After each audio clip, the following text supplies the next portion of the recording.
Thank you very much. It's an honor to have Secretary General Stoltenberg with us. NATO has been working very closely with the United States. Our relationship is very good. Together we've increased and really raised a lot of money from countries that weren't paying or weren't paying a fair share. We have a little ways to go, but many billions of dollars of additional money has been raised, and I really appreciate the great job that you're doing. As most people know, you've been extended for a long period of time, and that was very much at, I think, with my leadership, and really the fact is we pushed it very hard because this gentleman does a tremendous job at NATO, and I appreciate it. Thank you. Thank you very much.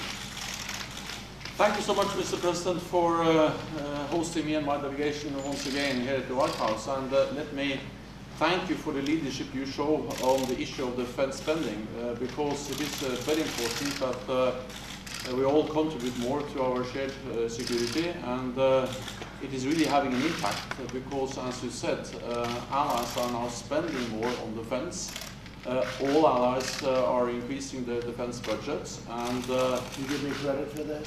You have helped do that because your leadership has been important, and it has had a real impact. And we see that because all allies increase and billions, they add billions to the budgets. And that's important because we live in a more unpredictable world, and then we need strong NATO, and we need to invest more in our security. Well, thank you very much for doing this. Mr. President, North Korea. Nothing has changed on North Korea that we know of. We have not been told anything, and if it does, that's fine. If it doesn't, I think we'll probably have a very successful meeting. But we have not been told anything. We're just reading stories like you are. We've heard certain things from South Korea, but we'll see what happens. If the meeting happens, it happens, and if it doesn't, we go on to the next step. Is this just the typical thing that North Korea does? I don't know. I really don't know. No, I want to give everybody the benefit of the doubt. I think that I can only say our people are literally dealing with them right now in terms of making arrangements for the meeting. So that's a lot different than what you read, but oftentimes what you read, if it's not fake news, is true. So we'll see what happens. We are dealing with them now. We may have the meeting, we may not have the meeting. If we don't have it, that will be very interesting. We'll see what happens. The border is still quite strong. I think things changed a little bit when they met with China. They met the second time. As you know, Kim Jong-un had a second meeting with China, which was a little bit of a surprise meeting.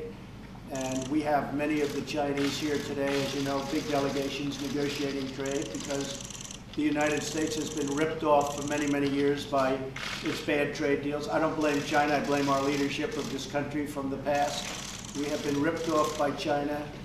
An evacuation of wealth like no country has ever seen before, given to another country that's rebuilt itself based on a lot of the money they've taken out of the United States. And that's not going to happen anymore. But there has been a big difference since they had the second meeting with President Xi.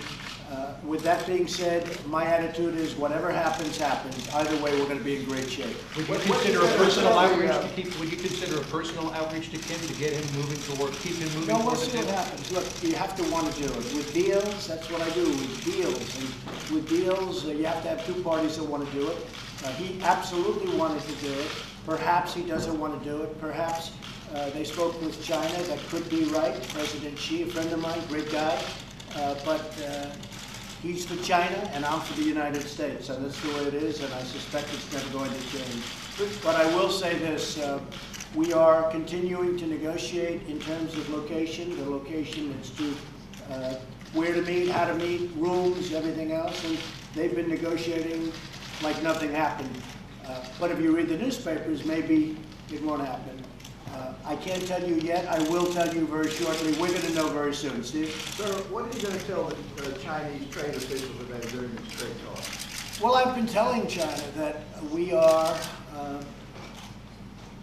you people have been covering trade, and you've been covering China, and you've been covering everything for a long time. Have you ever even seen a negotiating trade? Nobody's ever seen anybody from our country even negotiate on trade.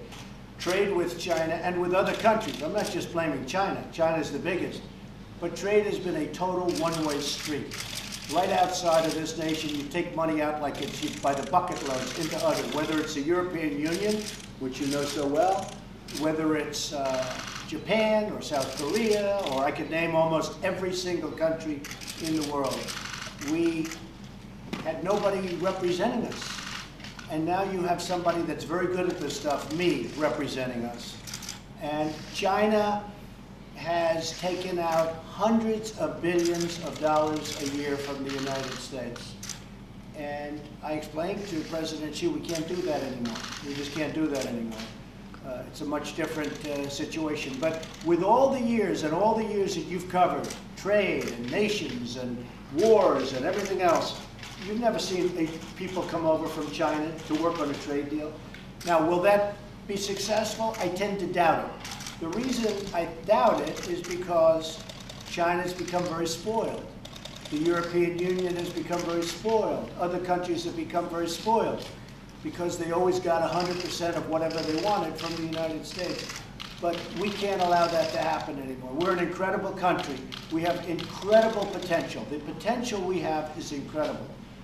But we lost $800 billion on trade last year, if you add it all up, of which China was around the $500 billion mark. So we lost $800 billion. Can you believe that? Is that an amazing thing to even think about? We lost $800 billion on trade. We're not going to be doing that anymore. And just to follow up, sir, what's happening with ZTE? Are you going to lift the ban on ZTE was a company that I spoke to with President Xi. He asked me if I take a look at that because it was very harmful to them in terms of their jobs and probably other things, and I certainly said I would. He asked me to do it, and I would do that. I would certainly had a great respect. I like him. He likes me. We have a great relationship. He asked me if I'd look at ZTE. Don't forget, it was my administration, with my full knowledge, that put very, very strong clamps on ZTE. It wasn't anybody else. It wasn't President Obama. It wasn't President Bush. It was me. I put very strong clamps on ZTE. They did very bad things to our country. They did very bad things to our economy. The one thing I will say, they also buy a large portion of their parts for the phones that they make, and they're the fourth largest company in terms of that industry. They buy those parts from the United States. That's a lot of business. So we have a lot of companies that won't be selling those parts. But the president of China, President Xi, asked me to look at it. I said I would look at it. But anything we do with ZTE is always, it's just a small component of the overall deal. I can only tell you this, we're going to come out fine with China. Hopefully China's going to be happy. I think we will be happy. And as the expression goes, when you're losing $500 billion a year on trade, you can't lose the trade war. You've already lost it. We've had horrible representatives in this country that have allowed other countries to get away with murder. And those days are gone. Those days are over. So we just want fairness for the workers of this country and for the United States. That's what's going to happen, okay? I'll let you know about, as time goes by, we'll let you know. As of this moment, everything we know, I mean, North Korea is actually talking to us about times and everything else, as though nothing happened. Will it happen? Will we be going on that very special date? And can some great things happen? You know, we're going to be looking at it very soon. Yes? They seem to get annoyed by a comment that Ambassador Bolton made about the Libyan model of denuclearization. Well, the Libyan model isn't a model that we have at all when we're thinking of North Korea. In Libya, we decimated that country. That country was decimated. There was no deal to keep Gaddafi. The Libyan model that was mentioned was a much different deal. This would be with Kim Jong-un, something where he'd be there, he'd be in his country, he'd be running his country.